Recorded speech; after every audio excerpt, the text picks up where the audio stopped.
Right. ఇక detail చూస్తే శ్రీశైలం అటవీ ప్రాంతంలో విధి నిర్వహణలో ఉన్న అటవీ శాఖ ఉద్యోగులతో ఘర్షణకు దిగి దాడికి పాల్పడ్డ ఘటన గురించి ఉన్నతాధికారులు వివరించినట్లు డిప్యూటీ సీఎం పవన్ కళ్యాణ్ తెలిపారు. ఈ ఘటనలో శాసనసభ్యులు ఆయన అనుచరుల ప్రమేయంపై విచారించి నివేదిక ఇవ్వాలని ఆదేశించానన్నారు. బాధ్యులపై నిబంధనల ప్రకారం కేసులు నమోదు చేయాలని స్పష్టం చేశారు. చట్టాలను అతిక్రమించి క్రిమినల్ చర్యలకు పాల్పడితే ఏ స్థాయిలో ఉన్నవారినైనా ఉపేక్షించకూడదని అన్నారు. ఇందుకు సీఎం అయినా పీఎం అయినా ఒకటే అన్నారు. ఈ నేపథ్యంలోనే కేంద్ర ప్రభుత్వం అరెస్ట్ అయిన 31 రోజు పదవీ కోల్పోయే చట్టం తీసుకురాబోతుందని పవన్ కళ్యాణ్ వెల్లడించారు.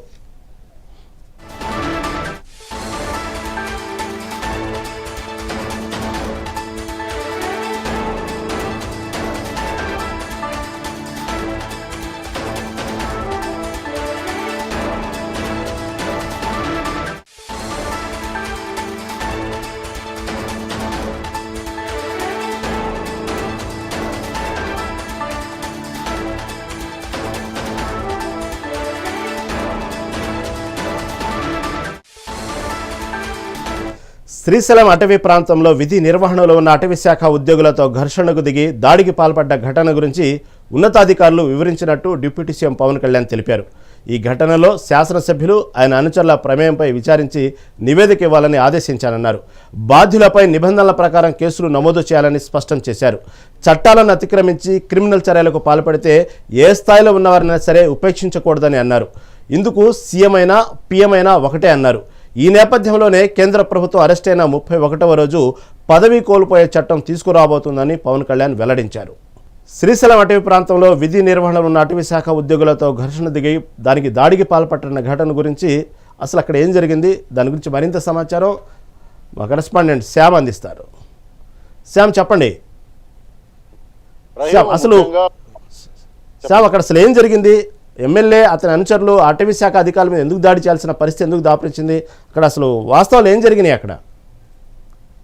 రహీం, ముఖ్యంగా మొన్న మంగళవారం సంబంధించి శిఖరం సంబంధించిన టోల్ గేట్ సమీపాన శ్రీశైలం నియోజకవర్గ శాసనసభ్యులు బుడ్డ రాజశేఖర రెడ్డి అలాగే అనుచరుగణము ముఖ్యంగా 2 రోజుల పర్యటన భాగంగా మహిళా శిశు సంక్షేమ అలాగే గిరిజన సంక్షేమ శాఖ మంత్రి గుమ్మడి సంధ్యారాణి అయితే పలు అభివృద్ధి కార్యక్రమాలను నిర్వహించేందుకు ఇక్కడికి ఇచ్చేశారు. ఈ క్రమంలో అయితే మొన్న మంగళవారం రాత్రి 10 గంటల సమయంలో శిఖరం చెక్ పోస్టు దాటున్న సంఘటనలో ఈ యొక్క ఫారెస్ట్ అధికారులకు కానీ సిబ్బందికి కానీ వాగ్దానం చోటు చేసుకుంది. ముఖ్యంగా అటవీ శాఖ నిబంధనల ప్రకారం 9 గంటల నుంచి ఎటువంటి అనుమతులు లేకపోయినప్పటికీ అప్పటికే పర్మిషన్ తీసుకునే ఇక్కడికి వచ్చినట్లుగా ఇక్కడ అంచనా వర్గం అయితే చెప్పిన పరిస్థితి ఉంది.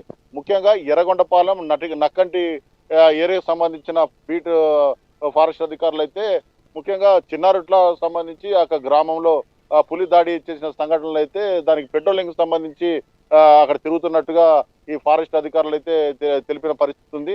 సాధారణంగా అయితే ఈ చెక్ పోస్ట్ నిబంధనల ప్రకారం ఉదయం 9 గంటల సమయం నుంచి ఉదయం 6 గంటల వరకు అయితే ఎటువంటి అనుమతులు లేని వారిని అయితే లోపలికి అనుమతించిన పరిస్థితి ఉంది. ఈ క్రమంలో మేము ఆ విధులను నిర్వహిస్తున్న క్రమంలో నియోజకవర్గ శాసనసభ్యులు మాపై దాడి చేశారన్నట్టు ఇక్కడ సంబంధించి జూనియర్ ఫారెస్ట్ అధికారుల జూనియర్ అసోసియేషన్ సంబంధించిన అధికారులు అయితే కంప్లైంట్ చేసిన పరిస్థితి. విచక్షణ రహితంగా మమ్మల్పై దాడి చేశారని దానికి సంబంధించి నియోజకవర్గ శాసనసభ్యుల దగ్గర ఉండి అనుచర వర్గంతో కూడా దాడి చేయించారన్నట్టుగా కూడాను ఇక్కడ కంప్లైంట్ అయితే రేజ్ చేసిన పరిస్థితి ఉంది. ఈ సంఘటన అయితే సోషల్ మీడియాలో వైరల్ కావడంతో పెద్ద ఎత్తున దుమారం చోటు చేసుకుంది. ప్రధానంగా అయితే ముఖ్యంగా సొంత ఎమ్మెల్యేలు అయితే కావచ్చు, ముఖ్యంగా దగ్గుపాటి ప్రసాద్ కావచ్చు, అలాగే కూన రవికుమార్, అలాగే ఇప్పుడు బుడ్డా రాజశేఖర పరిశ్రమ అయితే ఈ యొక్క ఎమ్మెల్యేలకు సంబంధించిన చర్యలు అయితే పార్టీకి చాలా నష్టం చేకూరుస్తుందని అయితే ఇక్కడ వాగ్దానం చోటు చేసుకోవడంతో అధికారుల యొక్క ఈ సమస్య ఈ కార్యరూపం దాల్చే క్రమంలో అయితే కంప్లైంట్ రేజ్ చేసిన పరిస్థితి ఉంది. ముఖ్యంగా అన్ని రాష్ట్రాలకు సంబంధించిన అటవీ శాఖ అధికారులు అయితే ఈ మొత్తాన్ని ఈ సమస్యను పెద్ద ఎత్తున సీఎం కావచ్చు, అలాగే అటవీ శాఖ మంత్రి డిప్యూటీ సీఎం పవన్ కళ్యాణ్ కూడా ఈ సంబంధించిన సంఘటన ఉన్నతాధికారులతో ఈ సమస్యను అయితే తెలియజేసిన పరిస్థితి ఉంది.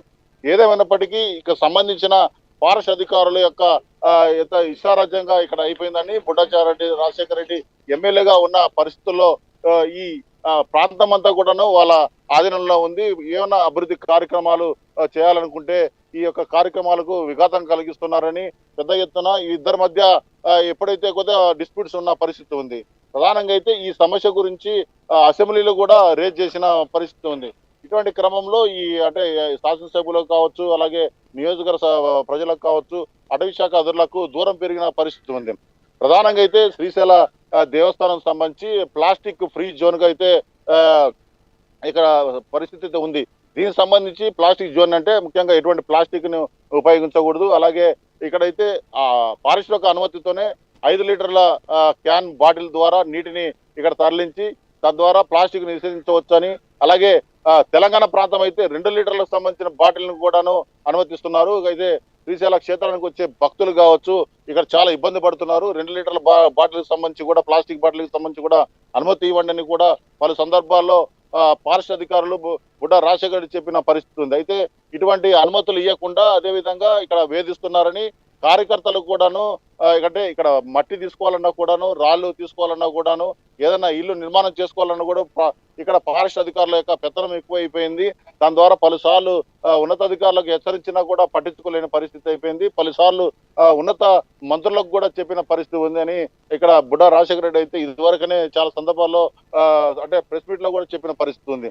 అంతేకాకుండా ఇటీవల అయితే సదరంపేట చెంచుకు సంబంధించిన ఆ యొక్క గూడెల్లో కంచె వేస్తున్న క్రమంలో ఈ అత్యుత్సాహం ఫారెస్ట్ అధికారులు అత్యుత్సాహంతో చెంచులపై దాడి చేసింది అదే సంఘటన. అదేవిధంగా మొన్న అయితే ఫారెస్ట్ చెక్ పోస్ట్ కావచ్చు, అలాగే మన ఆత్మకూరు చెక్ పోస్ట్ కావచ్చు, లింగాలకట్ట అంటే శ్రీశైలం మండలం లింగాలకట్ట చెక్ పోస్ట్ ద్వారా సుమారు అక్కడ వచ్చిన డబ్బులను అయితే విచ్చలవిడిగా 4.5 కోటి సంబంధించిన అవినీతి పాల్పడి ఆ యొక్క బహిర్గతం కావడంతో పెద్ద ఎత్తున దుమారం రేగడము, ఇష్టకామేశ్వరకు సంబంధించిన అంటే 1000 రూపాయల టికెట్ ని 3000 రూపాయలుగా అమ్ముకోవడము, అలాగే ప్రతి ఒక్క పనికి కూడా డబ్బు కొనలను చూడడము, ఇవన్నీ కూడా విసిగెత్తిపోయిన నియోజకవర్గ శాసనసభ్యులు అయితే ఈ యొక్క విషయాన్ని బహిర్గతం చేసేందుకు నివేదిక రూపంలో సీఎం చంద్రబాబు నాయుడు కూడాను నివేదిక పంపించినట్టు అయింది. అయితే ముఖ్యంగా ఈ సమస్యకు సంబంధించింది అయితే ఈ సమస్యకు సంబంధించి ముఖ్యమంత్రి చంద్రబాబు నాయుడు అయితే ఎవరైనా సరే చట్టరీత్యా ఒకరే, కనీసం అంటే ఫారెస్ట్ అధికారులకు కావచ్చు, నియోజకవర్గ శాసనసభ్యులకు కావచ్చు వాగ్దానం లేకుండా సమస్యను ఇక్కడ ఒక విషయం, ఇక్కడ ప్రధానంగా వస్తున్న వార్త ఎమ్మెల్యే అనుచరులు దాడి చేశారు అటవీ శాఖ అధికారుల మీద అనే వార్త ప్రధానంగా వస్తూ ఉంది. కొన్ని విజువల్స్ ద్వారా కూడా అర్థమవుతోంది. కాకపోతే ఇక్కడ ఎమ్మెల్యే అనుచరులేనా, ఆ దాడిలో ఎమ్మెల్యే కూడా స్వయంగా పాల్గొన్నారా? దాని మీద ఏమైనా అప్డేట్ ఉందా అసలు? ప్రధానంగా రహీం ముఖ్యంగా ఇప్పుడు అంటే ఆ దాడి చేసే క్రమము కాకపోయి ఉండొచ్చు. అంటే అక్కడ ఉన్న విజువల్స్ అయితే అక్కడ ఉన్న అంటే యూనిఫామ్లు కూడా వాళ్ళు లేని పరిస్థితి, అంటే యూనిఫామ్ లేకపోవడము, అక్కడ లోకల్ వ్యక్తి ఉండడము, ఏందని వాగ్దానం చోటు చేసుకోవడంతో అనుచరులే కొట్టిన క్రమంలో మేము అడ్డుపడడం తప్ప ఆయన ఏమి కొట్టలేదని కూడా ఇక్కడ ఫారెస్ట్ అధికారులకు సంబంధించి కొంతమంది అయితే చెప్పిన పరిస్థితి ఉంది. ఏదేమైనప్పటికీ ఈ యొక్క చర్య జరగకూడదు. బుడ్డ రాజశేఖర రెడ్డి అయితే ప్రజలందరినీ చాలా మంచిగా చూసుకుంటాడు, అధికారులను కూడా దగ్గర తీసుకుంటారు. ఎటువంటి వాళ్ళకి ఏదైనా సమస్యలు వచ్చినా కూడా ముందుండి అన్ని సమస్యలను పరిష్కరిస్తాడు. రాజకీయ కుటుంబము ఇక్కడ శ్రీశైలం నియోజకవర్గంలో 3 సార్లు ఎమ్మెల్యేగా గెలుపొంది ప్రజల యొక్క మన్ననలు పొందారని కూడా ఇక్కడ లోకల్ ప్రజలు అంటున్న పరిస్థితి ఉంది.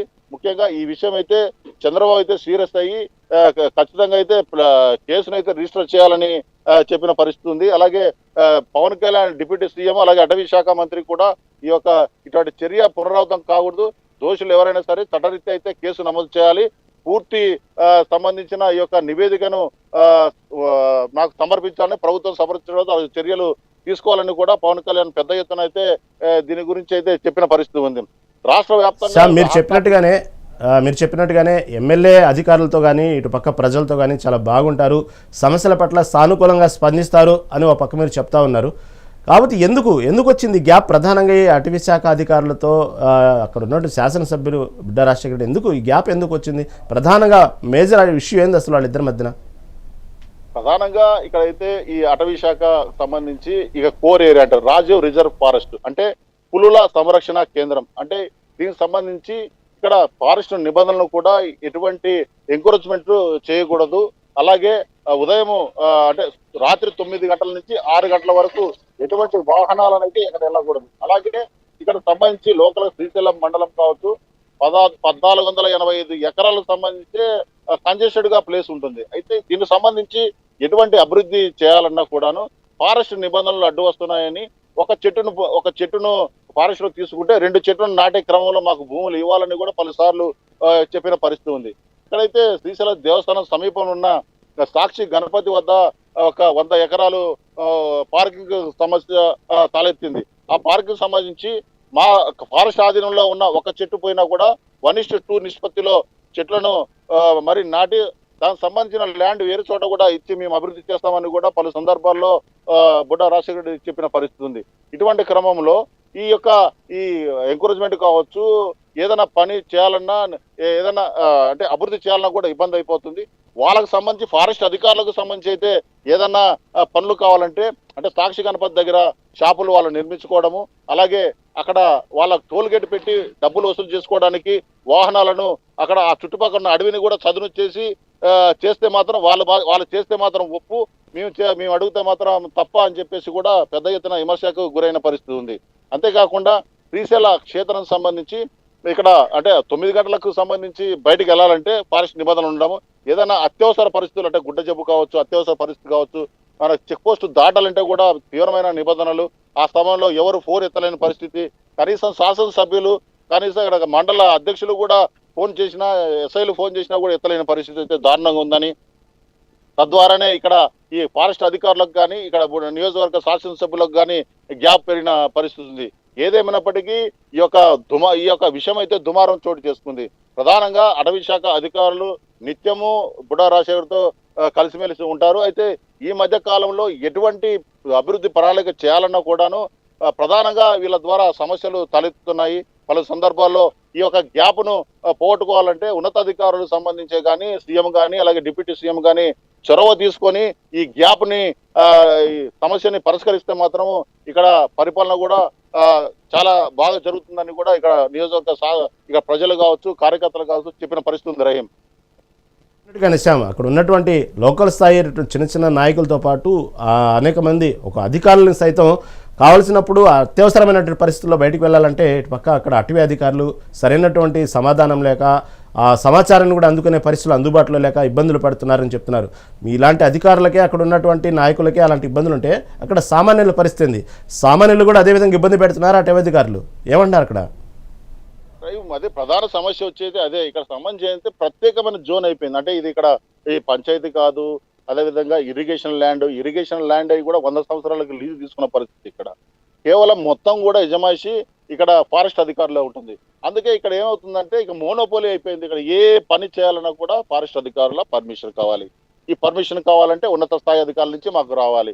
ఇది కోర్ ఏరియా, ఇది పుల్లులు తిరిగే ప్రదేశం, ఇక్కడ ఎటువంటి నిర్మాణాలు చేయకూడదు, పర్మనెంట్ స్ట్రక్చర్ కట్టకూడదని కఠినమైన ఈ యొక్క ఆంక్షలు ఉండడంతో ఇక్కడ అంటే రాత్రి 9 దాటి ఎవరికైనా గుండె నొప్పి కానీ తర్వాత ఇటువంటి పరిస్థితులు వచ్చినా కూడా ఆ యొక్క గేట్ తెరుచుకోవాలంటే తలగమించిన భారం అవుతుంది.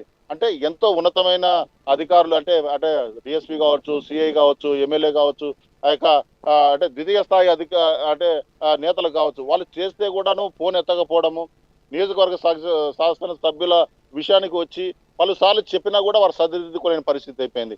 ఏదేమైనప్పటికీ ఇప్పుడు ఫారెస్ట్ అధికారులకు వీళ్ళకైతే గ్యాప్ జరుగుతుంది. ఏదైనా ఇప్పుడు ఇష్టకామేశ్వర టికెట్ల విషయంలో అయితే ఏదైనా వాళ్ళకు కావాలి, వాళ్ళు వాహనాన్ని దాటించాలంటే ముడుపులు చెల్లించుకోవాలనే ఆ విమర్శలు కూడాను పెద్ద ఎత్తున తలెత్తుతున్నాయి. ఎందుకంటే ఇది టూరిస్ట్ స్పాట్ కావడంతో అంటే నిబంధనలతో చాలా మంది చిన్నారులు అయితే ఇబ్బంది పరిస్థితుల్లో ఉన్నాయి. అయితే ఈ అంటే టోల్ గేట్ సంబంధించి ఒక్కొక్క వాహనానికి 100 రూపాయలను వసూలు చేయడము, పెద్ద బళ్ళు అయితే 150 నుంచి 200 రూపాయలు కూడా వసూలు చేస్తున్న క్రమం ఉంది. ఈ అన్ని డబ్బులు ఎక్కడికి వెళ్తున్నాయి? కంపాస్ స్కీమ్ అంటారు. కంపాస్ స్కీమ్ కింద ఎన్ని నిధులు ఉన్నాయి? ఆ నిధులతో మీరు అభివృద్ధి పనులు చేస్తున్నారు? ఈ టోల్ గేట్ ని తొలగిస్తే కానీ మా నియోజకవర్గ ప్రజలకు ఉంటుంది. అది కాకుండా ఈ ఫారెస్ట్ దాటేటప్పుడు ఆర్టీసీ బస్సులు కూడా డబల్ ఛార్జ్ తీసుకుంటారు. ముఖ్యంగా ఆర్డినరీ బస్సు 35 రూపాయలు ఒక మనిషికి, అదే ఎక్స్ప్రెస్ టికెట్ తీసుకుని 125 రూపాయలు చెల్లించవలసి వస్తుంది సామాన్య మనుషులు కూడా. ఇంత దారుణమైన పరిస్థితి ఉంది. డిప్యూటీ పవన్ కళ్యాణ్ సీఎం కూడా డిప్యూటీ పవన్ కళ్యాణ్ కూడా వినవించుకుంటున్న అంటే ఎమ్మెల్యే గారు వినవించుకున్న పరిస్థితి ఏంటంటే ఇక్కడ బడుగు బలహీన వర్గాలు ఎక్కువగా ఉన్నారు. ముఖ్యంగా ఇక్కడ క్రాప్స్ అంటే పంటలు కానీ అలాగే పరిశ్రమలు కానీ లేని పరిస్థితి. కేవలము ఇక్కడ శ్రీశైల క్షేత్రాన్ని మీదే ఆధారపడి ఉన్నారు. చుట్టుపక్కల గ్రామాలంటే దగ్గర ఒక 40-50 కిలోమీటర్లు 60 కిలోమీటర్ల దూరంలోనే పల్లెటూళ్ళు ఉన్నాయి. అక్కడి నుంచి వాళ్ళు అంటే జీవనం కొనసాగించుకోవడానికి ఇక్కడికి వచ్చారు. ఆ క్రమంలో 9 దాటితే ఇక్కడ చాలా ఇబ్బందికరమైన పరిస్థితులు ఉన్నాయి. అదిగాక ఈ యొక్క గ్రామం చుట్టూ కూడా ఈ మధ్యలో అంటే వన్యప్రాణులు కావచ్చు, పులి దాడిన సంఘటనలు కావచ్చు, ఎలుగుబంట్లు కావచ్చు, పెద్ద ఎత్తున ఇక్కడ తిరుగుతున్న క్రమం ఉంది. వాటిని వదిలేసి దీనిపైన పడి ప్రజలను ఇబ్బంది పడుతున్న పరిస్థితులు తలెత్తుతున్నాయని ఈ విషయాలపై చాలాసార్లు అటవీ శాఖ అధికారులపై సీరియస్ ఉన్న కారణంగా వాళ్ళు కూడా ఇట్లా మనసులో పెట్టుకున్నారని కూడా ఇక్కడ కార్యకర్తలు కావచ్చు, ద్వితీయ స్థాయి నాయకులు కానీ చెప్తున్న పరిస్థితి. ఇటీవల సీఎం కూడాను ఈ పరిస్థితి వివరించారని, తద్వారానే ఈ మార్కాపురం సంబంధించిన డిఎఫ్ఓ కూడా ఒక అత్యుత్సాహము ప్రదర్శిస్తున్నారు. సంఘటన జరిగిన ప్రాంతంలో అయితే వాళ్ళు అసలు యూనిఫామ్ లో లేరని, సివిల్ డ్రెస్ లో ఉన్నారని, సాధారణంగా లోకల్ సంబంధించిన వ్యక్తి, మేము అక్కడ ఏర్పాటు చేసిన వ్యక్తి అక్కడ ఉండడంతో ఆ చనువుతోనే అతనిపై మాట్లాడమే తప్ప ఇంకా వాళ్ళపైన ఉద్దేశపూర్వకంగా అంటే ఆ శ్రీశైలం సుండిపెంట తిప్పి వాళ్ళు కొట్టారనే ఆ యొక్క వాదన మొత్తం తప్పనేసి కూడా ఇక్కడ